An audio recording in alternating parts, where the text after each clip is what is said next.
Alors aujourd'hui, j'essaie de prendre vraiment les cas les plus pratiques, hein. Donc aujourd'hui, on va parler de la marloquette, de l'interdit de rentrer dans des disputes.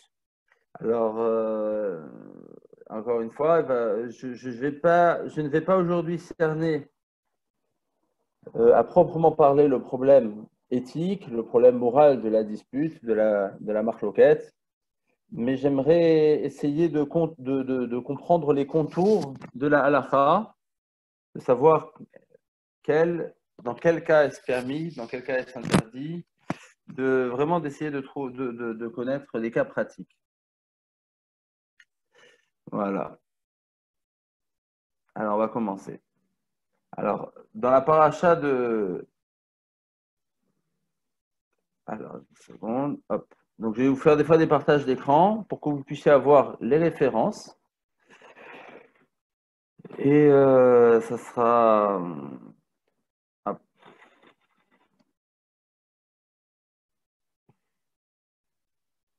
Voilà. Alors, en termes d'introduction, on ne parle de problème de halakha. Il y a un problème de dispute qu'à partir du moment où cette dispute, ou cette confrontation, on va appeler ça dispute, hein, marloquette, point de clivage, eh bien, se fait dans des conditions où chaque avis opposé, eh bien, cherche à contraindre la partie adverse. Lorsque on se dispute sur un sujet de Gemara, lorsque à table le Shabbat, on est en train de débattre sur tel et tel sujet, que ce soit des sujets d'ordre profane ou des sujets d'ordre de la paracha, et que l'on confronte des avis opposés, vous comprenez très bien qu'il n'y a aucun... On ne rentre pas dans l'interdit de la marloquette, de la dispute. Pourquoi? Parce que Keshem chez Partsoufen Enam Shavim, car DOTM Enam Shavim, nous disent nos sages. De la même manière que chaque personne, chaque homme, chaque femme, eh bien, physiquement a un visage différent, de la même manière, cela dénote aussi que chaque personne a le droit d'avoir un avis différent et partagé sur tel ou tel sujet. Et donc, on n'est pas du tout dans l'interdit de la marloquette. Ça, c'est un axiome de base. D'accord? Ça, c'est écrit clairement dans les poskim. On a le droit de discuter sur tout et ne pas être d'accord à partir du moment où cela n'est pas, on ne cherche pas à contraindre la partie adverse. Voilà. Alors, une fois que cela est dit, alors je vous propose on va commencer par la Gemara dans Sanhedrin, qui se trouve, c'est le premier texte qui se trouve à la page 1. Donc la Gemara dans Sanhedrin, à la page 110, folio A, nous dit la chose suivante. Amar, c'est marqué dans le pasouk. Vayakom mele Moshe, vayaler el Datan va'aviram. Dans la paracha de Korah que nous allons lire ce Shabbat, dans le chapitre 16, au verset 25, donc la Torah a déjà montré qu'il y avait une dispute entre Korah d'un côté et 250 assemblées et 250 sages avec lui face à Moshe et à Aaron. Et Moshe va dire à cette assemblée, Daber el Haïda est mort. Dieu dit à Moshe de parler à cette assemblée en disant, He alou misaviv.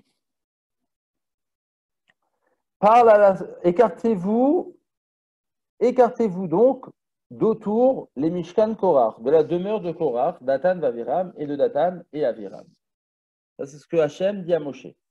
Puis, dans le verset 25, Vayakom Moshe, Moshe s'est donc levé, Vayelech et Datan Vaviram, et il est allé chez Datan et Aviram, Vayelechu acharav zikne Israël. Et sont allés avec lui les sages, les anciens d'Israël, qui l'ont suivi. Rashi dit, dans Sanhedrin, alors, déjà, Rashi, dans le Passouk, nous dit pourquoi Moshe est-il donc allé chez Datan et Aviram?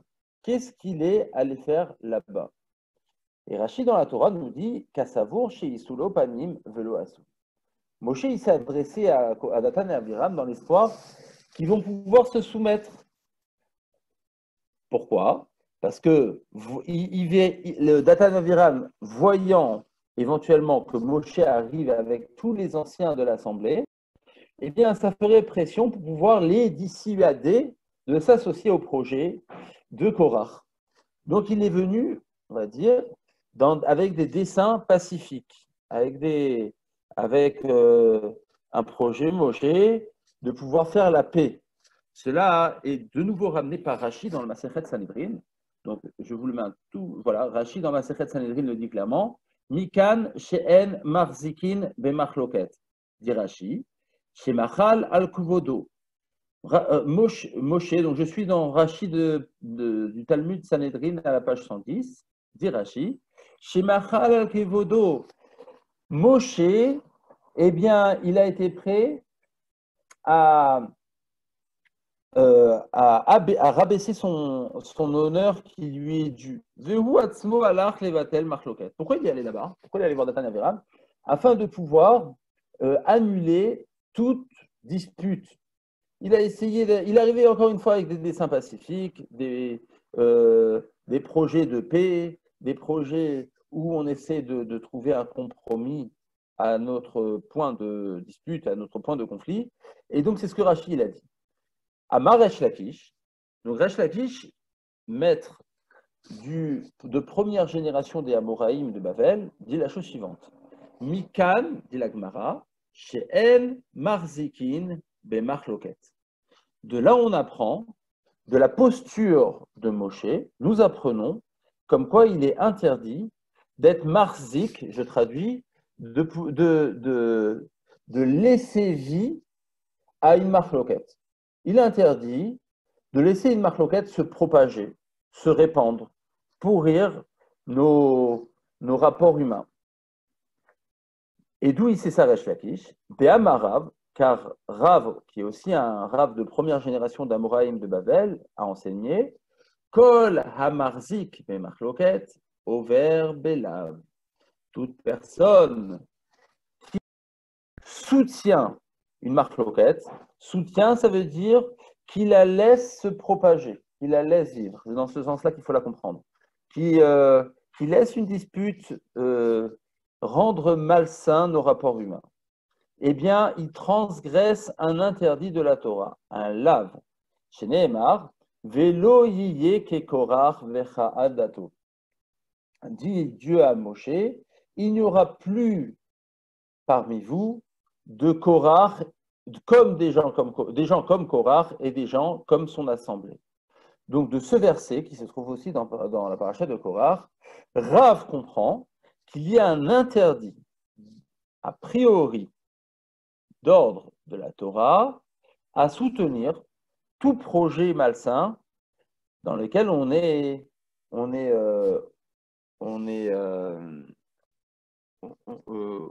impliqué dans un projet de dispute. Rav Ashi Amar, et on va finir avec ceci. Rav Ashi Amar, Rav Ashi enseigne Raoui Histara, une personne qui est dans un projet qui est impliquée dans une discussion, dans une dispute, dans un conflit, alors, eh bien, il lui est apte, c'est-à-dire il peut devenir Metzora. C'est une personne qui peut devenir Metzora. Metzora, ça veut dire lépreux. Alors, entre parenthèses, on va pas disserter sur les paroles de Rav Ashi, donc je vais juste dire, vous allez me dire, mais aujourd'hui, il y a tellement de disputes et il n'y a plus personne qui est lépreux. Alors, qu'est-ce que cette Gemara veut dire? Alors, écoutez bien ce qu'il dit le Chavetz Chaim. Dans le Shmirat HaLashon, je vous le mets à l'écran, le Chavetz Chaim.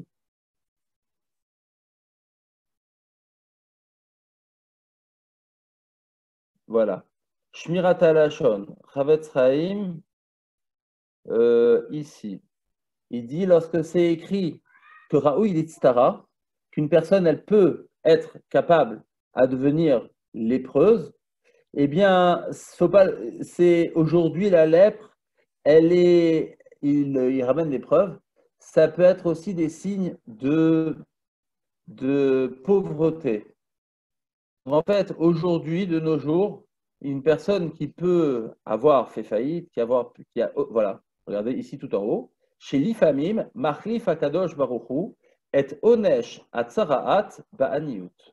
Parfois, Hachem, il change la punition de la lèpre par la pauvreté. Vareu ani animsar bidei Adam. Et ça devient un homme qui est, euh, dépendant de la gentillesse des personnes, d'autres personnes. Donc, qu'est-ce qu'on voit? On voit que Raoul Listara, faut le comprendre, on peut le comprendre comme on veut. Voilà, on peut le comprendre. Comme je vous ai dit, donc c'est la pauvreté.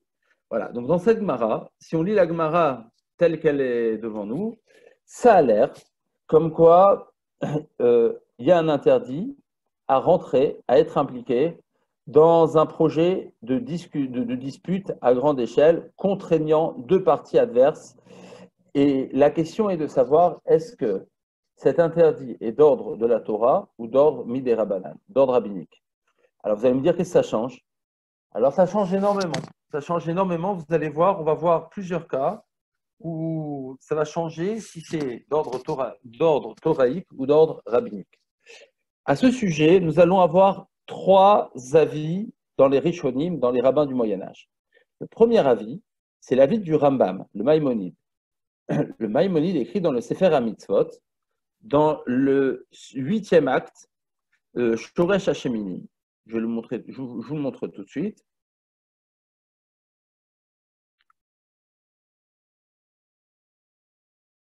Hop, trop. Hop. Le Rambam écrit Sefer HaMitzvot, Shoresh Shemini. Alors, Vechen Amrou lo yumtu lo kilo chupasha, ziyam natatata, ki wamar eno matchayav lahem amah. Voilà, Vechen Amrou. Ainsi, ils ont dit nos sages. Velo yeke korach vechadato hu shlila. Il ne faut pas être comme Korach et son assemblée. Hu shlila, c'est quelque chose de négatif. Ou biyaru chachamim, sheu shlila. Nos sages ont expliqué que c'est un interdit. Ou pirshu inyano, v'amru sheu itale, siper lanu shekol mi sheachlok ala keuna, veille horaire. Ba lo yachul bo mashiga vekora b'chato ve'ablia, etc. V'falpi shematzanu lahem lashon acher b'gmar sangrin, etc., etc. Le Rambam écrit que l'interdit de Loï et Chekorar, c'est Bederer Shlila. Derrière Shlila, ça veut dire c'est quelque chose de négatif, mais ce n'est pas un interdit de la Torah. La Torah te dit ne rentre pas dans des disputes parce que c'est quelque chose qui est moralement, qui est éthiquement quelque chose qui est éprouvant, qui est mauvais. Mais, dit le Rambam, c'est quelque chose qui ne fait en fait que reposer sur des versets. Ça veut dire que le verset qui te dit ne va pas dans les chemins de Korach et de son assemblée n'est finalement qu'un conseil. Il faut le prendre dans l'idée que c'est un conseil de la Torah. Mais ce n'est pas un interdit à proprement parler de manière juridique. Il l'écrit une seconde fois dans le Sefer HaMitzvot, dans la mitzvot négative 45, il dit Hamarzik b'machloket au verbe elav. Celui qui soutient un projet de dispute, eh bien, il en fera un lav. Chez Neymar, v'lo yechekovar v'chadato, ou agen atzadadrash. Est-ce que Rav a dit dans la Gemara qu'on transgresse un interdit de lav?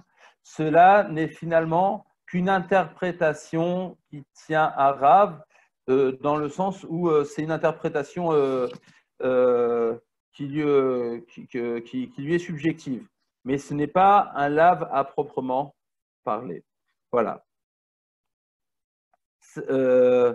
Omnam gouffé des kras ou balé afrid. En vérité, le passouk ne vient qu'effrayer les personnes, tentées soient-elles, à vouloir entrer dans une dispute.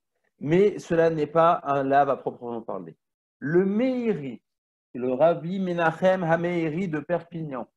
Alors, c'était un sage du Moyen-Âge aussi, qui a étudié quand il était jeune à Narbonne, auprès des Chachmé Proventia, des sages de Provence, et qui, de manière générale, dans la dispute, si on parle déjà de dispute, parlons de la grande dispute au Moyen-Âge qui a éclaté, à savoir s'il fallait suivre les préceptes de Maïmonide, à savoir que la Torah se repose aussi sur la science, sur la philosophie, et pas seulement sur la Torah proprement parlée. Le Miri, il a soutenu le Rambam. Il a été précurseur à son époque. C'était l'un des seuls qui a soutenu le Maïmonide. Et lui aussi disait que, évidemment, eh bien, toutes les philosophies et toutes les sciences du monde ne peuvent qu'aider une personne à se rapprocher de la science d'Hachem, de la grande sagesse d'Hachem. Cependant, rajoute-t-il le Meiri, tout cela, il faut le commencer qu'après avoir étudié tout le chasse et tous les enseignements écrits dans le Talmud, mais pas avant. En tout cas, c'était un fervent partisan de la cause maïmonidéenne.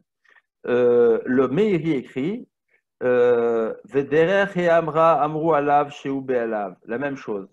Il suit les préceptes de Maïmonide en disant que le Rav, dans son enseignement du Talmud, qui dit qu'on transgresse un interdit, il ne faut pas comprendre, c'est Derer et Aram. En fait, il faut le prendre au sens second. Ce n'est pas au sens premier qu'on transgresse un interdit. Il n'y a pas un interdit à proprement parler. Ce n'est que, moralement parlant, que c'est quelque chose qui est abject et à sortir de tout projet de marloquette. Ça, c'est l'avis du Rambam.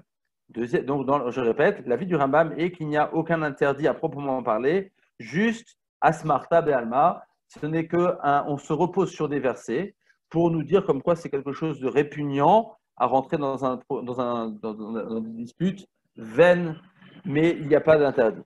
Deuxième avis, c'est le Ramban, Nachmanide. Le Nachmanide, dans ses Hasagot, les Hasagot, donc, vous savez que dans le Sefer HaMitzvot, dans le livre comptabilisant les mitzvot, le Rambam, le premier à avoir écrit des remarques sur le Rambam, c'est le Ramban, c'est Nachmanide. Donc, le Nachmanide, il n'est pas d'accord avec le Rambam, et il écrit, c'est devant vous, c'est ce que j'ai mis c'est toujours, hop, je ne sais pas pourquoi il n'y a plus, je vais le remettre. Hop, voilà. Donc le Ramban, à gauche et à droite, il dit non, pas du tout. Pas du tout. Il y a un vrai interdit. Ce que Rav a dit au verbe lave, il faut le comprendre au sens premier. C'est un lave alderer tochachatu. C'est un interdit dans lequel il y a une vraie réprimande. Cependant, dit le Rambam, l'interdit de la Torah n'est que lorsqu'il y a une dispute dans laquelle on fait face à une remise en question de la Keuna. Alors attendez, je ne sais pas pourquoi il saute à chaque fois. Je le remets parce que pour moi il saute. Voilà, il est ici. Je le remets.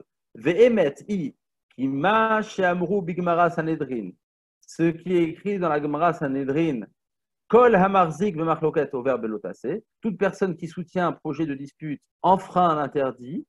Eh bien, alderer tochachatu, avalika akatu b'marzik b'machloket akeuna bilvad.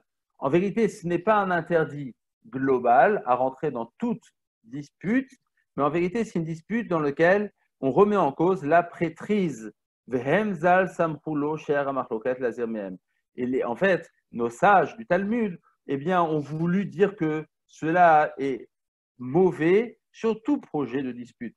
Mais l'interdit de la Torah, le verset en vérité, s'adresse à des personnes qui veulent remettre en cause, qui sont dans une dispute concernant la prêtrise exclusivement, comme c'était le cas avec Korach. Alors vous allez me dire que ce n'est pas vraiment la prêtrise, c'est le Machané Lévi, puisque Moshe était de la tribu de Merari, et Korach était un descendant de Kehat. Et donc, il a dit pourquoi est-ce que Merari serait supérieur à Kehat, pourtant Kehat était l'aîné par rapport à Merari, etc., etc. Mais en vérité, comme on dit très bien, c'est que, comme il a dit hier, notre ami, celui qui a parlé, qui a fait son cours après les Teilim, M. Vendriem, c'est la même chose en fait. C'est la prêtrise, les Lévi'im, la Keuna, c'est Am Segula, c'est le peuple par excellence, c'est la crème de la crème. Et donc, celui qui remet en cause la Keuna ou les Lévi'im, eh bien, alors pourquoi eux exclusivement? Alors, c'est pas clair. Le Ramban ne l'explique pas. On va voir si on a le temps de l'expliquer plus tard. Ok.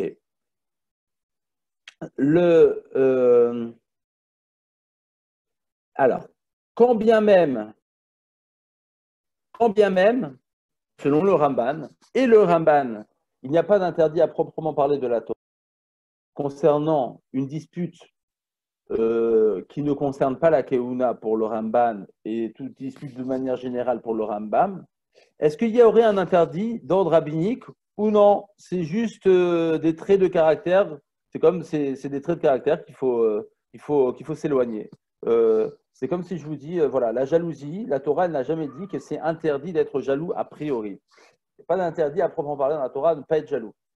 Celui qui est jaloux, ça va amener à toutes sortes d'interdits qui peuvent concerner le respect que l'on doit avoir vis-à-vis d'autrui, mais ce n'est pas en soi-même un interdit de la Torah. C'est des choses qui peuvent amener qui peuvent amener à une atmosphère qui soit zol, qui soit mauvaise dans un esprit de Torah. Alors peut-être qu'il en serait de même, ou bien non. Ou bien on va dire que non, dans la dispute telle que le Ramban et le Ramban le voient, certes, il n'y a pas interdit d'ordre toraïque, mais il y a peut-être un interdit d'ordre rabbinique. À ce sujet-là, le Rabbi Avraham Erlanger, tout ce que je vous ramène ensuite, si ce n'est pas dans les Rishonim, dans les maîtres du Moyen-Âge, c'est des sujets qui ont été traités très récemment. Donc, ce sont des raves, des rabbanim qui ont écrit, qui sont assez contemporains, qui vivent encore, comme le Rav Avraham Erlanger, qui est l'un des Rosh Yeshiva de Kol Torah en Israël, la Yeshiva de Kol Torah. Il écrit dans son livre Birkat Avraham, il dit que pour le Rambam et le Ramban, eh bien, il dit venirez des gam la Rambam al pirov mitlavé les eisur mitadav talerecha kamocha. Il dit non, il n'y a pas pour le Rambam, il n'y a pas l'interdit d'ordre toraïque, il n'y a pas l'interdit d'ordre rabbinique. Pour le Rambam, maximum, cela peut interagir avec une autre mitzvah qui est la mitzvah d'aimer son prochain comme soi-même. Effectivement, il est difficile d'envisager d'aimer son prochain comme soi-même lorsque on a en face de soi des gens vis-à-vis desquels on est en conflit ouvert et que ce conflit donc va altérer les liens que l'on a avec eux. Il rajoute, il dit que cette dispute, l'interdit de la dispute, de toute façon, quand bien même elle existerait d'ordre rabbinique, elle n'est que si elle est rendue publique. Pourquoi? Parce que si c'est quelqu'un que je haïs dans mon cœur et sur lequel je suis en conflit, j'ai eu une prise de bec avec quelqu'un, eh bien, mais je ne le sors pas de mon cœur, il n'y a pas d'interdit. Pourquoi? Parce que c'est marqué Lotisna et achicha bilvavecha. L'interdit d'haïr son prochain juif n'existe que si elle est exprimée clairement, elle est rendue publique. Mais si c'est quelque chose qui est au fond de mon cœur, quand bien même ça risque de me pourrir ma vie, et il va falloir que j'aille voir des psychologues, il va falloir et ça va me ronger peut-être si je ne suis pas capable de bien savoir l'absorber dans mon corps et dans mon intellect et dans mon psychique, eh bien, il n'y a pas d'interdit à proprement parler si je le garde dans mon cœur. Donc, on voit du Rambam que pour le Rambam, il n'y a pas d'interdit, même a priori d'ordre rabbanan, même de l'ordre rabbinique. Parce que sinon, il l'aurait écrit clairement dans son corpus halacha, qui est le Yad HaChazaka. Or, lorsqu'il parle, le Rambam, de choses qui ne sont que de l'ordre de l'éthique, de la morale, des traits de caractère, des qualités de cœur, eh bien, c'est de son habitude de ne pas ramener tout dans les détails et de dire les choses de manière globale. Donc, ça a l'air du Rambam que même interdit d'ordre rabbinique, il n'y a pas. Ce n'est que une chose qui ne peut que compliquer notre vie et la rendre difficile à accomplir d'autres mitzvot, mais il n'y a pas d'interdit en soi-même. Troisième avis, c'est l'avis du Rabbeinu Yona. Rabbeinu Yona de Géronde, alors lui c'était l'inverse. Le Rabbeinu Yona de Géronde, il a vécu à la même époque, c'était une époque juste après le Rambam, 50 ans après le Rambam. Il habitait à Gérone, en Espagne. Et le Rabbeinu Yona, il a écrit son livre qui s'appelle Sha'arei Teshuvah, les portes de la Teshuvah, les portes du repentir, qui est aujourd'hui un livre référence, un livre phare dans la possibilité d'acquérir les clés de la Teshuvah.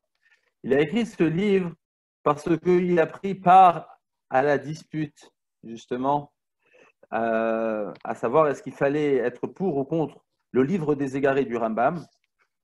Et lui, il a été un grand partisan, comme quoi il fallait être contre le livre des égarés, il fallait même le brûler. Et donc, dans plusieurs villes dans lesquelles il est passé, les livres du Rambam ont été brûlés, souillés sur la place publique. Seulement, lorsqu'il a vu que dans sa prise de position, cela provoquait des grands écarts de religion et que les gens commençaient à dire du lachon hara, les gens commençaient à perdre la foi, les gens commençaient à se moquer des rabbanim, etc., etc. Il a vu que Mina Shamaim, si du ciel, eh bien, on aide le Rambam à ce que ces livres soient imposés dans toutes les synagogues et tous les livres de prière et tous les lieux de culte, c'est que le Rambam, donc il s'est remis en question profondément. Il a écrit son livre qui s'appelle Sha'arei Teshuvah et il est ensuite allé de ville en ville, de pays en pays. Donc c'était un homme qui est devenu un exilé, hein, c'est-à-dire il a vagabondé, erré de ville en ville afin de retirer tout son soutien à la cause anti-Rambam et au contraire demander pardon et expliquer comme quoi eh bien, il n'en était rien, que le Rambam eh bien, était un sage à respecter. Et donc dans son livre Le Sha'arei Teshuvah, je vous le montre tout de suite, il écrit clairement, alors je ne sais pas pourquoi, je suis obligé de le remettre à chaque fois parce que je perds ma page lorsque je quitte. Écrit Le Sha'arei Teshuvah, c'est le troisième avis, et ensuite je vais résumer. Hein. Le Sha'arei Teshuvah ici, écrit dans le Sha'ar Gimel, troisième porte à l'alinéa 58 et 59. Velo yiyeh chekorar vecha'adato.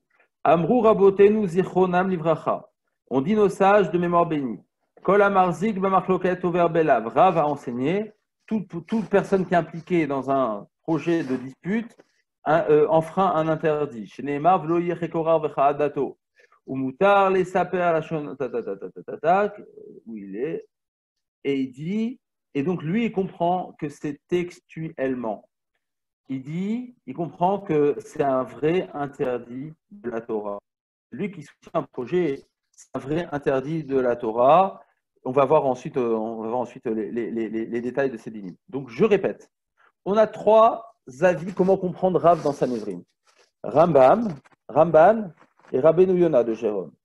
Le Rambam comprend qu'il n'y a aucun interdit en fait, dans ce que dit Rav, dans un projet de Marloquet, bien que ce soit quelque chose qui soit extrêmement méprisable et qu'il faut voir avec beaucoup de dédain à rentrer dans un projet de dispute, il n'y a pas d'interdit à proprement parler. Même l'interdit de rabbinique, il n'y aurait pas. Ce n'est que quelque chose, ce n'est qu'une qualité de cœur à s'éloigner. Pour le Ramban, pour le Nachmanide, cela est un interdit de la Torah, mais uniquement concernant la prêtrise. Ce n'est que lorsqu'on rentre dans un projet contre des prêtres, à ce moment-là, qu'on remet en cause l'autorité hiérarchique de la prêtrise, que l'on rentre dans l'interdit de Korach et de son assemblée. Autrement, après, même l'interdit rabbinique, il n'y aurait pas, selon le rabbi Avraham Erlinger. Et on a dit, et le garder dans son cœur, cela n'est pas non plus un interdit concernant le fait de haïr. Tout ce qui est interdit de haïr, c'est le fait de propager sa haine. Mais si c'est quelque chose qui est uniquement confiné au sein même de son cœur et qui ne sort pas, alors bien sûr, ça va pourrir notre psychique, mais si ça reste dans ce cadre-là, il n'y a pas d'interdit non plus de haïr son prochain. Tandis que le Rabbeinu Yonah de Gérone, lui, comprend qu'il y a un interdit d'ordre thoraïque de rentrer dans tout projet de marloquette. La halacha, vous savez qu'il n'y a pas de Shulchan Aruch, Rabbi Yosef Karo n'a rien écrit, il n'y a pas de Yichod Lashon Hara dans le Rabbi Yosef Karo, dans le Shulchan Aruch. Ça n'existe pas. Pourquoi? C'est tout un sujet. Certains ont déduit comme quoi Lashon Hara n'était pas des vrais halachot, c'était que des qualités de cœur. D'autres en ont déduit que non, c'est des qualités de cœur, mais c'est c'est pas des halachot minatora. D'autres en ont déduit, enfin chacun a déduit ce qu'il a voulu de là-bas. Quoi qu'il en soit, il n'y a pas de Shulchan Aruch. Le seul qui nous parle clairement des lois pratiques concernant le Lashon Hara, c'est le Chavetz Chaim qui a écrit son livre il y a à peu près un siècle, et dans lequel il écrit, dans le Be'er Mayim Chaim, il tranche comme le Rabbeinu Yonah. Il tranche la halakha comme le Rabbeinu Yonah, que l'interdit est d'ordre thoraïque. Il dit que c'est un lav gamour. C'est un interdit sans équivoque. Un interdit de la Torah sans équivoque. Voilà, donc ça, on a les trois avis. Maintenant, on va rentrer un petit peu dans le vif du sujet. Dans le Sefer Meor la Torah, il pose deux questions sur le Nachmanide, sur le Ramban. Je répète, Nachmanide pense que c'est un interdit, mais concernant la remise en cause de la prêtrise, de la hiérarchie des Lévi'im et des Kohanim. Vous avez une question, Madame Shingar? Non, non, merci, c'est bon. J'étais déconnectée complètement. Ah, d'accord. OK. Est-ce que c'est clair jusque-là? Je pense que c'est assez clair. Hein, donc, on rentre dans le vif du sujet. Demande le Sefer Meor la Torah sur le Ramban. Il dit, comment tu peux dire, Ramban, que l'interdit concerne la hiérarchie de la prêtrise, la remise en cause de la hiérarchie de la prêtrise, le conflit ouvert sur l'autorité suprême des prêtres. Pourtant, l'Agmara dans Sanhedrin écrit, toujours là-bas, à la page 110 folio A, que tout l'interdit de faire une dispute avec, on l'apprend de quel verset? Le verset que je vous ai apporté. Vayakom Moshe, Vayelech el Datan Aviram, où Moshe s'est levé, est allé vers Datan et Aviram, et on apprend de Moshe que Moshe a tout fait pour essayer de tendre une main à Datan et Aviram pour sortir du projet belliqueux se ralliant à la cause de Korach. Donc il leur a essayé de tendre la main pour leur dire allez, sortez de là. Et on apprend de là l'interdit de rentrer dans une marque locale. Pour Ramban, or selon Ramban, pourquoi Moshe est donc allé chez Datan et Aviram afin de leur dire ne rentrez pas dans cette dispute? Pourtant, Moshe Rabbeinu, il n'avait pas de dispute avec les Kohanim. Il était en conflit uniquement avec Datan et Aviram. Alors, concernant Moshe, Moshe n'était pas dans l'interdit pour le Ramban. Alors, comment la Gemara peut-elle dire qu'on apprend de Moshe qu'il ne faut pas rentrer dans une dispute, et on l'apprend d'où? Du fait qu'il est allé tendre la main à Datan et Aviram, alors que, et pour Nachmani, tout l'interdit, c'est un interdit concernant la prêtrise. Or, Moshe, lui, n'avait aucun conflit avec les prêtrises, il était en conflit avec Datan et Aviram. Or, de quelle tribu était Datan et Aviram? Pas de Lévi, sûrement pas. Ils étaient, je ne sais pas d'ailleurs, mais ils n'étaient pas de Lévi. Alors, comment la Gemara peut-elle nous faire apprendre depuis cette source l'interdit de rentrer dans une dispute concernant la prêtrise? Ça n'a rien à voir. Moshe n'avait pas de problème avec la prêtrise, uniquement avec Datan et Aviram. Répond le Sefer Meor la Torah qu'en vérité, vis-à-vis de Moshe, concernant Moshe, il n'y avait aucun interdit. C'est vrai. Vis-à-vis de Moshe, lui, n'avait pas d'interdit. Mais il s'est montré sévère pour lui-même de ne pas rentrer dans aucune dispute, quelle qu'elle soit, quand bien même elle ne touche pas à l'autorité suprême de la prêtrise. Mais alors, à ce moment-là, vous allez me dire, mais alors c'était quand même bizarre. Comment va-t-on donc apprendre de Moshe? Alors pourquoi ce serait de ce verset, pourquoi c'est depuis ce verset que la Gemara va-t-elle nous apprendre qu'il est interdit de rentrer dans une dispute? C'est vraiment le verset le moins probant. C'est le verset le moins probant. C'est le verset dans lequel on se sera attendu le moins, puisque finalement, qu'est-ce qu'on apprend de ce verset? Que Moshe s'est montré sévère vis-à-vis de lui-même de ne pas rentrer dans aucune dispute. Mais tu n'apprends rien de là-bas, il s'est montré sévère vis-à-vis de lui-même, ça le concerne, Todarabah, ça le concerne lui et uniquement lui. Maintenant, moi, qu'est-ce que j'ai à apprendre de Moshe? Rien, parce que je ne suis pas obligé de me montrer exigeant autant que Moshe. La halakha ne demande pas de nous montrer exigeant autant que lui, elle nous demande la norme. La halakha, c'est la norme. Une norme, comment est-ce qu'un juif doit se conduire? Elle ne va pas te dire, tout juif ne doit pas se conduire autant que Moshe. Impossible. Et c'est pas comme ça que la halakha, la jurisprudence juive, elle peut être envisagée. Alors, c'est le verset le plus incongru, si vous voulez. Ce n'est pas de là-bas qu'on aurait dû apprendre. Première question. Alors, sur cette, bon, il y a des réponses qui sont données. Je ne vais pas rentrer, c'est un peu compliqué. Rabbi Nehemiah Goldberg, qui est un ancien dayan de Jérusalem, a amené quelques réponses. Une autre question que pose le Meor la Torah sur le Rabbeinu Yonah, cette fois-ci. Donc, Rabbeinu Yonah qui pense que c'est un interdit, ni plus ni moins, d'ordre de la Torah, de soutenir un projet de dispute. Et quelle que soit cette dispute, et il écrit le Rabbeinu Yonah. Il écrit le Rabbeinu Yonah, je vous le remontre, c'est dans l'alinéa 59. Hop, je sors et je remets tout ça. Dans l'alinéa 59, le Rabbeinu Yonah ici écrit, nous tête, Mi umutar les saper la shonara alaba la machloket. Il dit, c'est permis de rapporter des paroles médisantes concernant des protagonistes d'une dispute. J'ai le droit de raconter, c'est pas du lachonara, c'est permis. Il apprend ça de Menachim, des rois. Il dit à propos de Benayo Ben Yehoyada, Shlomo, etc., on apprend que c'est permis. Puis, il écrit dans la ligne 59, Misheno marzik b'machloket la mityatzvim al derer lotov, moshri avon, areu neinash mipichem lechol chatotam.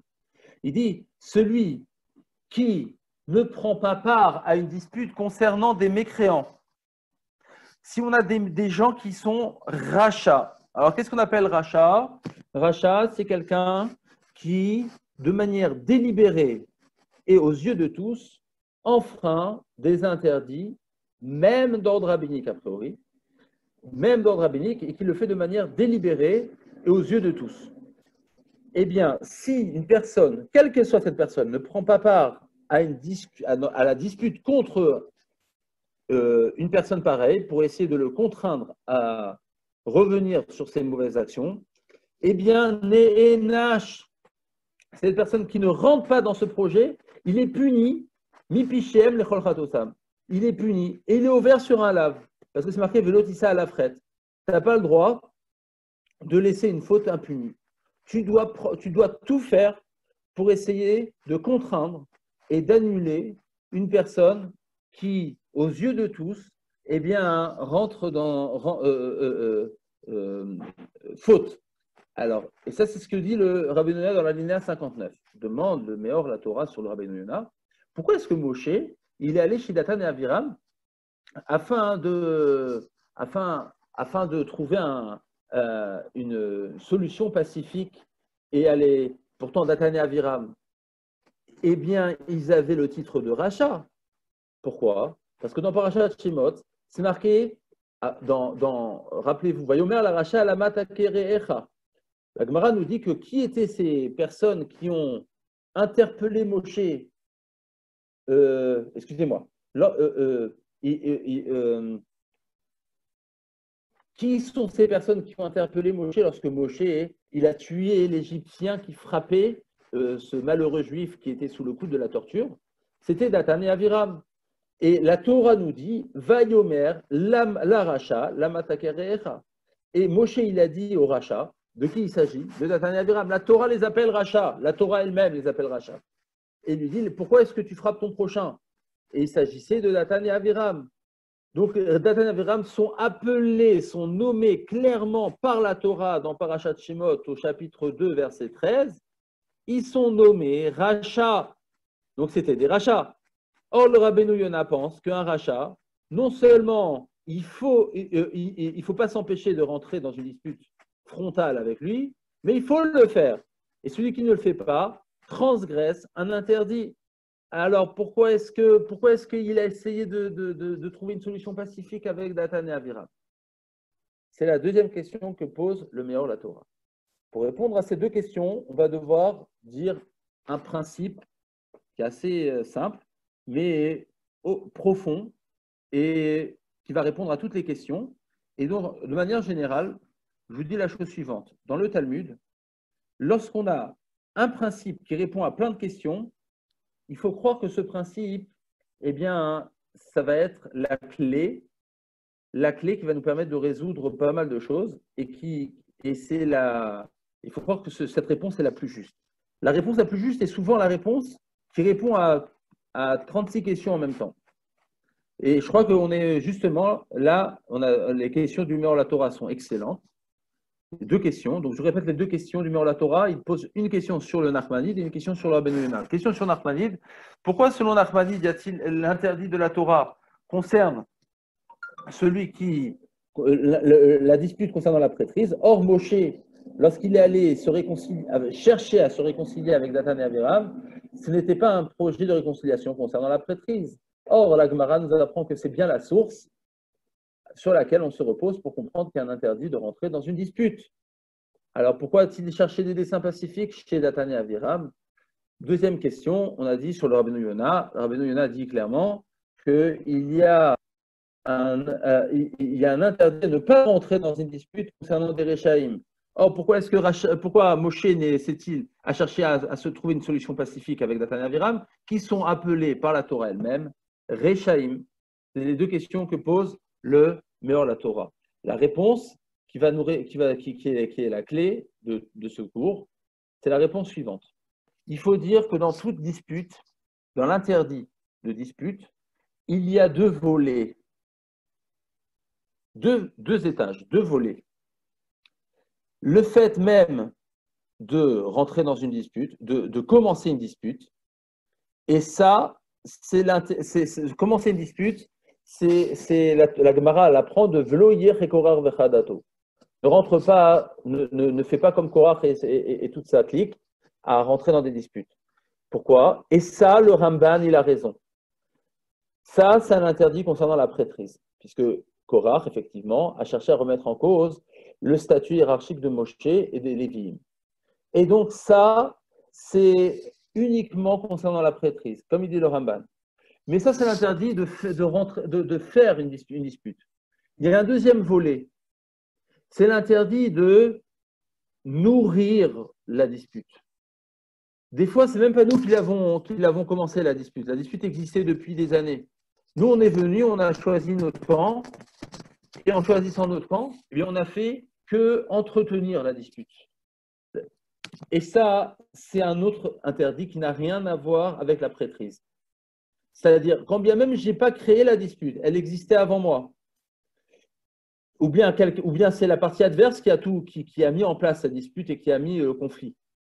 Eh bien, moi, en le fait de répondre, de répliquer à cette dispute, eh bien, j'ai une obligation à fuir la dispute et à l'annuler. C'est exactement ce qu'a fait Moshe Rabbeinu en allant chez Datan et Aviram. Et en cela, on a répondu à nos questions. Moshe, quand il allait chez Datan et Aviram, comme il dit Rashi dans Masechet Sanhedrin, eh bien, ce n'est pas lui qui a créé la dispute. Elle existait bien avant lui. C'est Korach et la clique, etc. Par contre, une fois impliqué dedans, Moshe a tout fait pour y sortir. Pourquoi? Parce que je répète, dans l'interdit de dispute, il y a deux interdits. Il y a l'interdit de la créer et l'interdit de l'entretenir. Une fois qu'elle était là, Moshe, il a dit, moi, j'ai pas fait la dispute. Donc, je suis pas concerné par le premier volet de l'interdit. Mais éventuellement, je suis concerné par le deuxième volet de l'interdit. Et là, il faut fuir. Il faut fuir comme le feu, toute dispute. Et c'est ce qu'il allait faire en allant voir Dathan et Aviram. Donc, ça n'a rien à voir avec la prêtrise, puisque l'histoire de prêtrise de Nachmanide, ça concerne uniquement le premier volet. Quand tu crées l'interdit, quand tu crées la dispute, pardon, tu la crées parce que tu es jaloux des prêtres. Mais une fois que tu es dedans, ça n'a plus rien à voir à ça. Lorsque tu es dedans, c'est vis-à-vis de tout le monde, pas seulement les prêtres. Même si c'est ton voisin, ton rave, un autre juif vis-à-vis duquel tu es en conflit, il faut fuir tout ça et chercher des solutions pacifiques, ce que Moshe a fait. En cela, on répond à la question de Meor la Torah. Meor la Torah disait, mais pourquoi Moshe allait voir Dathan et Aviram? Il n'avait rien à voir avec la prêtrise. Effectivement, fuir une marloquette, ne pas l'entretenir, eh bien, ça n'a rien à voir avec la prêtrise, ça a à voir avec tout un chacun. Et ça, on l'apprend de Moshe. Ça, on l'apprend de Moshe qui allait voir Dathan et Aviram pour essayer de trouver des solutions pacifiques. Et cela à voir vis-à-vis de tout juif. Et selon ça, on peut répondre à la deuxième question que le Meor Torah a posée au Rabbeinu Yonah. Il a dit, Rabbeinu Yonah, il y a une mitzvah de se frotter au Réchaïm et de rentrer dans une dispute ouverte au Réchaïm pour les contraindre à abandonner leurs mauvais projets. De quoi il s'agit? De créer la dispute ou d'entretenir la dispute? La même chose. Tout ce que Rabbeinu Yonah il a dit, c'est de créer la dispute. Tu dois créer un conflit ouvert avec des Réchaïm qui ne sont pas prêts à baisser leur échine. Ça, il faut que tu ouvres un conflit. Par contre, une fois que le conflit est ouvert, après, il faut que tu trouves des dessins pacifiques. Et tu dois aller les aimer. Tu dois les aimer, c'est les Réchaïm. Tu dois aller les voir. Tu peux les inviter chez toi. Tu peux les embrasser. Tu peux rire avec eux. Tu peux trouver toutes sortes de techniques pour essayer de faire la paix. Pourquoi? Parce qu'entretenir la dispute, ça n'a rien à voir. Il faut comme on apprend de Moshe Rabbeinu, il faut éteindre le feu le plus rapidement possible. Ouvrir le feu avec les Réchaïm, c'est permis. Mais attention, à condition que tu saches trouver les solutions pour l'éteindre le plus rapidement et trouver les solutions pacifiques pour l'éteindre. Alors, ça vous paraît bizarre, n'est-ce pas? Bizarre, vous allez me dire, Rabbeinu Yonah, il dit, il faut ouvrir le feu, mais l'éteindre tout de suite. À quoi ça sert? Alors, ne l'allume pas le feu. Eh bien non, il faut le faire parce qu'il faut se montrer fort et sans détour, ne pas se détourner, ne pas détourner et dire j'ai rien vu, j'ai pas vu qu'il fait un interdit. Non, j'ai vu l'interdit, je le connais, il a fait devant moi, il faut que j'agisse en conséquence et que je leur dise que c'est interdit. Et pour cela, eh bien, on va créer un scandale. On va créer un conflit. On va le créer. Par contre, une fois qu'il est créé, il va falloir trouver toutes les solutions possibles pour éteindre le feu. Et sur qui cela repose? Sur la personne même qui a pu l'ouvrir. Enfin, sur tout le monde, en fait. Sur toute personne qui voit un conflit ouvert, il faut l'éteindre, comme on l'apprend de Moshe Rabbeinu. Ça a l'air bizarre, ça a l'air paradoxal, mais étant donné qu'il y a deux volets dans l'interdit, ça crée cette originalité, on va dire, de la jurisprudence concernant cette halakha. Alors, une fois que c'est dit, donc on a répondu au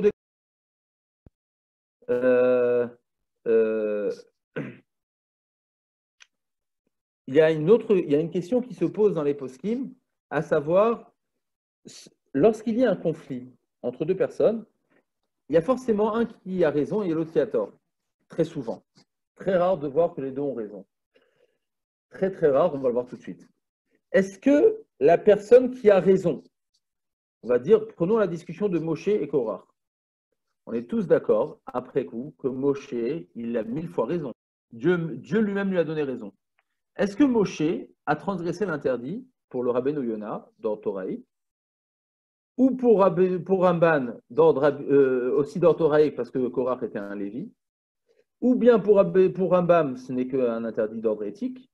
Mais est-ce que Moshe Rabbeinu, qui est la personne qui a raison, est-ce qu'il en fera un interdit ou pas? Vous allez me dire, lui, il a raison, c'est l'autre qui a tort. Ok, Todaraba. Mais normalement, la Gemara, elle dit pas, elle te dit qu'il ne faut pas rentrer dans dispute. Elle ne dit pas qui a raison, qui a tort, etc., etc. Alors, il y a un interdit ou pas sur Moshe Rabbeinu? Je prends Moshe Rabbeinu comme exemple parce que vous comprenez bien que dans nos conflits à nous, dans la vie quotidienne, ça peut être nous et ça peut être l'autre, ça peut être tout le monde. Le Rabbi Avraham Erlanger, toujours le Rosh Yeshiva de Kol Torah, dans son Sefer Birkat Avraham, écrit que même, quand bien même tu as raison, tu n'as pas le droit, pour Rabbeinu Yonah, pour un ban, de rentrer dans toute dispute. Ça veut dire qu'il y a un interdit. Mais un autre Sefer, Hamra Vechaye, je ne sais pas qui c'est aussi un contemporain, il écrit la même chose. Que quand bien même c'est toi qui as raison, tu es dans l'interdit. Et Rav Shimshon Pinkus aussi un contemporain, c'était un Rav aux États-Unis, Talmide de Rav Shar, qui a disparu assez tragiquement dans un accident de voiture, lui et sa femme, et qui était un grand mashgiach de la génération, une dizaine d'années, Niftar. Il écrit la même chose. Il écrit que l'interdit de la marloquette concerne aussi bien la personne qui est en tort que la personne qui a raison. Alors, est-ce que dans toute dispute entre deux personnes, il y a un interdit de marloquette? Alors, dans Masechet Avot, connu, c'est marqué Kol marloquette chez Elishem Shamaim, sauf Alitkayem. Toute dispute qui est Elishem Shamaim, qui est dans les voies d'Hachem, eh bien, cette marloquette, elle va tenir. Par contre, celle qui n'est pas, c'est-à-dire, sauf Alitkayem, ça veut dire, oui, elle va tenir, on va voir ça veut dire quoi tenir. Celle qui n'est pas l'Elishem Shamaim, elle ne va pas tenir. Elle va aboutir forcément à une impasse.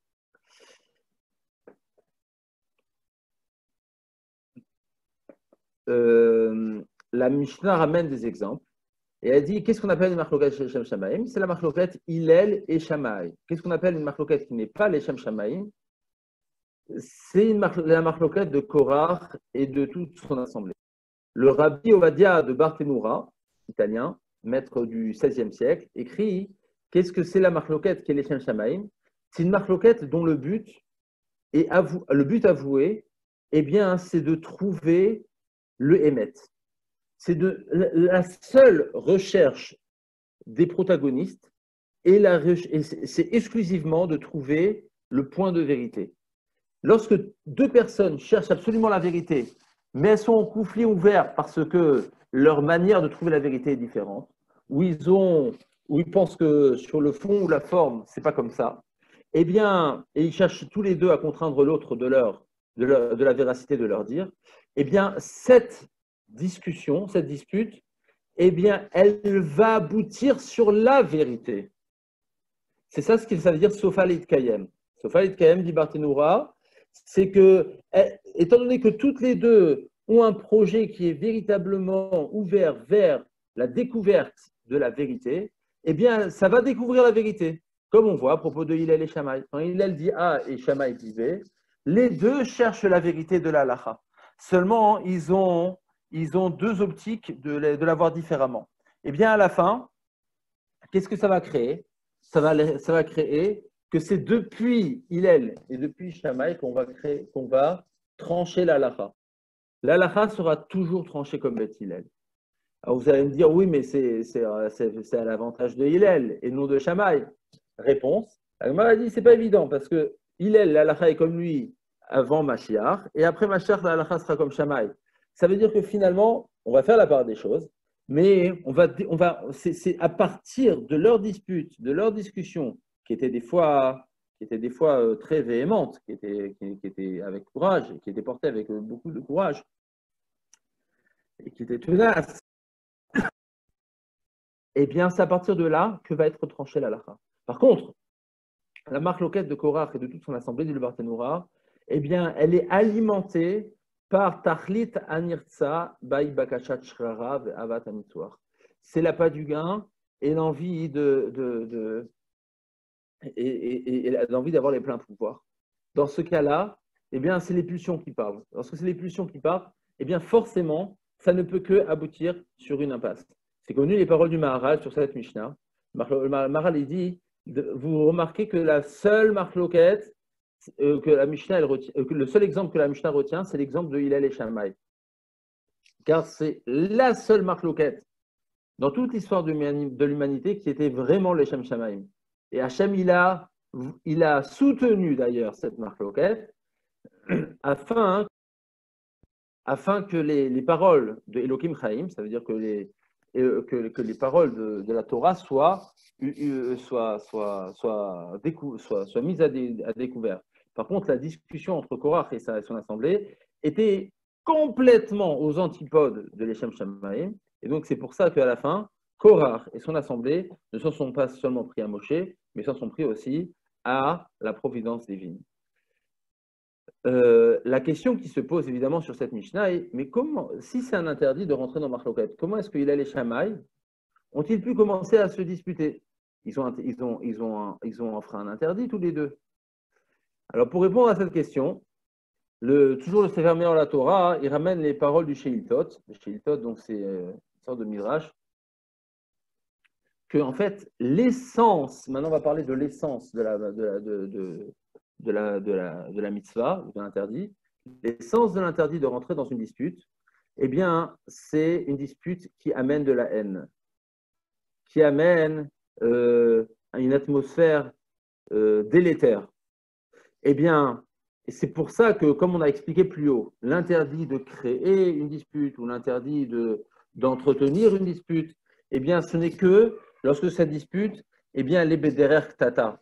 Eh bien, elle amène un climat délétère, un climat nauséabond.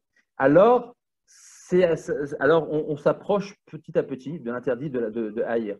Donc, si vous voulez, l'interdit de dispute, si vous voulez, c'est une sorte d'alinéa qui se trouve dans l'interdit de haïr son prochain. C'est un petit alinéa qu'il faudrait mettre dans l'interdit global de haïr son prochain. Mais si c'est une dispute dans laquelle il y a au contraire l'amour de son prochain, c'est-à-dire, il faut croire que Hillel et Shammai, pourquoi ils n'enfreignaient pas l'interdit? C'est parce que lorsqu'ils ne ménageaient pas leurs arguments et leur ingéniosité au débat ouvert concernant la halacha, mais dans la vie humaine de tous les jours, ils étaient comme les doigts d'une main. Ils étaient liés par une amitié longue et profonde. Et c'est exactement ce qu'ils disent les Balei Moussar. C'est comment est-ce qu'on peut savoir si notre marloquette, elle est bonne ou pas? Comment on peut savoir si la personne qui est en face de moi, avec qui je me dispute, avec qui j'ai un conflit ouvert, si dans la vie de tous les jours, j'arrive à rigoler avec elle, j'arrive à faire des blagues, j'arrive à plaisanter, j'arrive à lui faire une petite frappe dans le dos et à l'inviter et à lui donner des mouchoirs manottes sans problème, etc., etc. Juste sur un point, je ne suis pas d'accord, et je le lui dis clairement, franchement, il n'y a pas d'interdit. Parce qu'on ne risque pas de franchir la ligne rouge qui est le fait de haïr son prochain, de détester son prochain. Par contre, si je ne sais plus plaisanter avec lui, je ne sais plus rigoler, je ne sais plus rire, je ne sais plus l'inviter, je ne sais plus le regarder dans l'entre quatre yeux, je ne sais pas autrement que dans le sujet sur lequel on est en conflit, parler normalement avec cette personne, c'est que finalement, eh bien, notre conflit, eh bien, il nous a rongés. On est rongé par le conflit, on est rongé par la haine, et que finalement, c'est un projet qui va d'ailleurs pas les Shem Shamaim. Mais pas seulement ça, mais c'est quelque chose. On est en plein dans l'interdit selon Rabbeinu Yonah et selon le Ramban dans certains cas, et selon Nachmani dans le Rambam, on est rongé par les remords, etc., etc.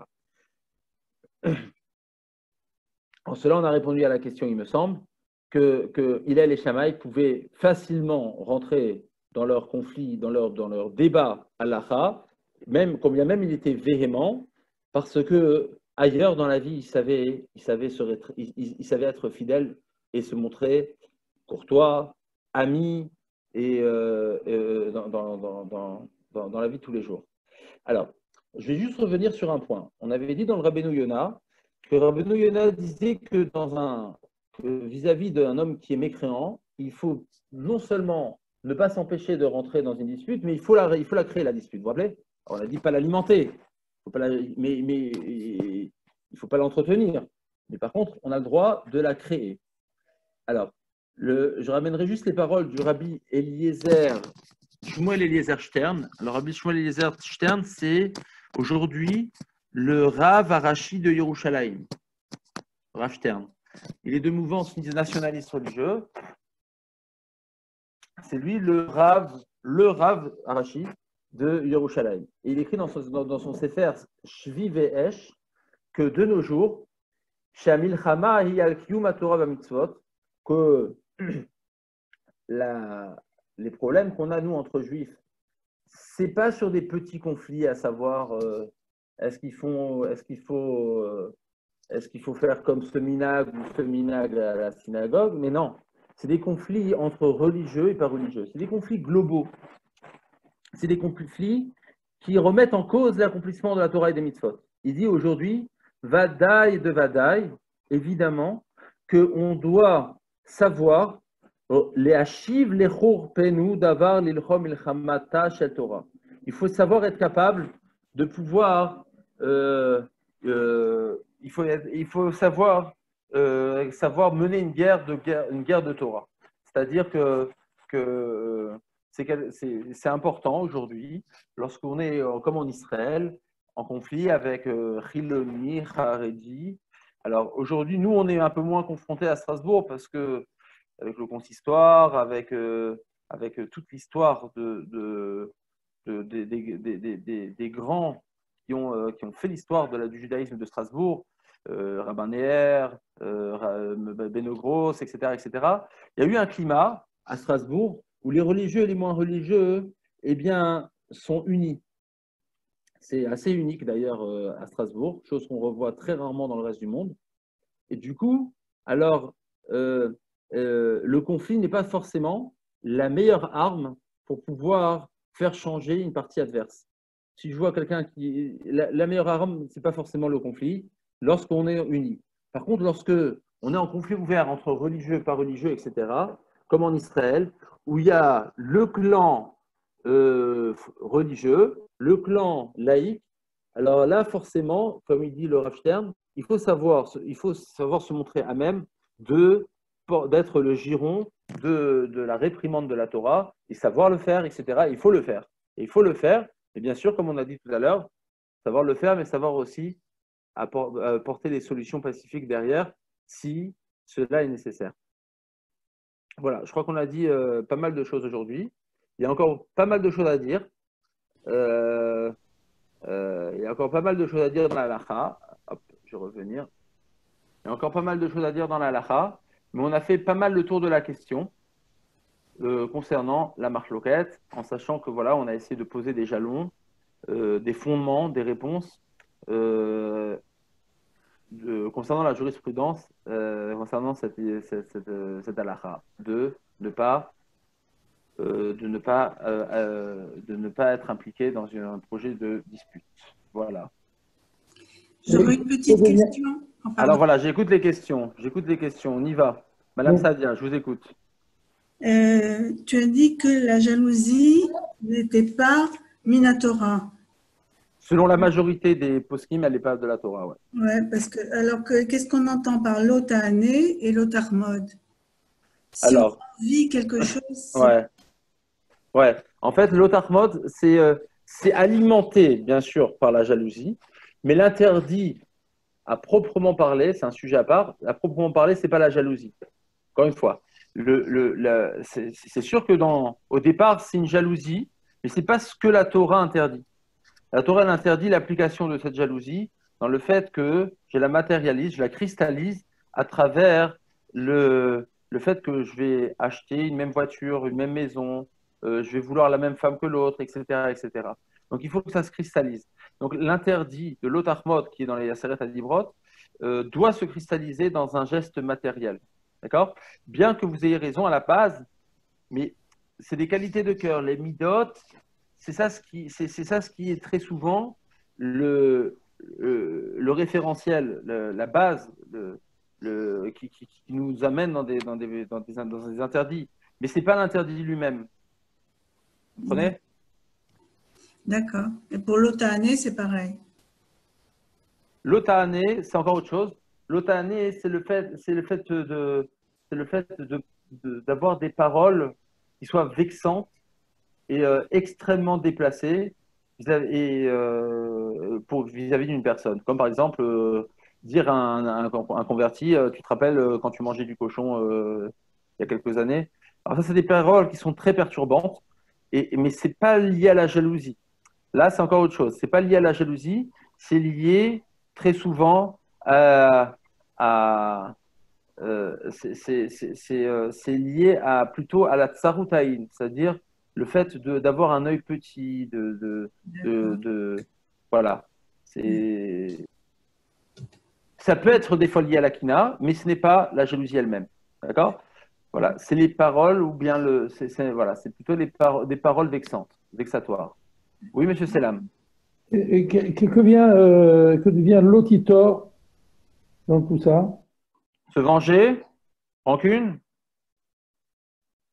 J'ai pas entendu, monsieur Selam. J'ai demandé la place du lotitor dans cette configuration-là. J'ai pas compris la question. Qu'est-ce que vous demandez? Mais là, qu'est-ce qu'il est ici? On a parlé de lotisna achicha bilvavecha, etc. On a parlé de tout ce qui peut engendrer une mahloquette. Et vous avez ramené Je vous entends mal, monsieur Selam. Monsieur Selam. Oui. Monsieur Selam, je vous entends pas bien. Rapprochez-vous du micro, parce que sinon je vous entends pas. Bon, je demandais que devient l'auditor. Il y a aussi un lave de l'auditor. Voilà. Alors, le lave de l'auditor, encore une fois, c'est aussi autre chose. C'est une qualité de cœur. Alors, ça, c'est quelque chose qui est déjà plus compliqué. C'est dans le cœur à ne pas. À ne pas alors, c'est aussi un alinéa qu'on pourrait mettre dans l'interdit de haïr son prochain, aussi, mais qui n'a pas la même fonction. Le fait de garder rancune, de ne pas se venger, eh bien, c'est pas, c'est pas en rapport avec le conflit. C'est pas un rapport avec le conflit. On a le droit de dire à quelqu'un de manière très gentille, je te passerai pas ce que tu m'as demandé parce que toi tu m'as pas passé ce que tu m'as demandé. C'est pas forcément C'est pas exactement for- la question. c'est pas un rapport conflictuel Parce forcément. que toi, C'est pas- tu as besoin, je t'ai prêté. Maintenant, moi, j'ai besoin, tu ne me prêtes pas. Donc, c'est exactement ça le lave de l'auditor, non? Non, parce que encore une fois, c'est ce que j'ai dit au départ. Le rapport conflictuel qu'il y a dans la marque loquette, il est dans le fait que je vais contraindre quelqu'un d'autre à abandonner ses actions ou à rejoindre mes positions. Ça, c'est la marque loquette. La marque loquette, c'est que je vais aller en face de quelqu'un et lui dire, tu es pas tu es pas dans ta place en faisant ceci ou en faisant cela, tu dois abandonner tes projets. Donc, c'est que je demande à une personne. Alors, c'est pas forcément la violence de la parole le problème, la forme de la parole. C'est dans le fond, c'est le fait de contraindre une personne à abandonner ou à venir à ma cause, abandonner sa cause et à venir à la mienne. Après, peu importe la manière dont c'est fait, c'est le fait de contraindre une personne. Ça, on ne voit pas dans l'interdit de garder rancune. Ça, on ne le voit pas. Garder rancune ou se venger, eh bien, on ne voit pas cette idée-là. Ok, Voilà. merci. Voilà, ben écoutez, on va s'arrêter là pour aujourd'hui. C'était pas mal. Photo, merci. Voilà, c'est les contours de la halakha. Encore une fois, ces halakhot, elles sont peu étudiées et surtout que après ces Rishonim, le Rambam et Rabbeinu Yonah, je n'ai pas vu dans la littérature de halakha beaucoup de gens qui traitaient de ce sujet, à part des contemporains. Donc, preuve en est que c'est des sujets à étudier avec plus de sérieux. Voilà, je vais vous laisser. Merci. À Merci bientôt. beaucoup. Kodesh Tov à Au tous. revoir, Mme Sadia. À bientôt. Merci. Au revoir à tous. Au revoir. Merci.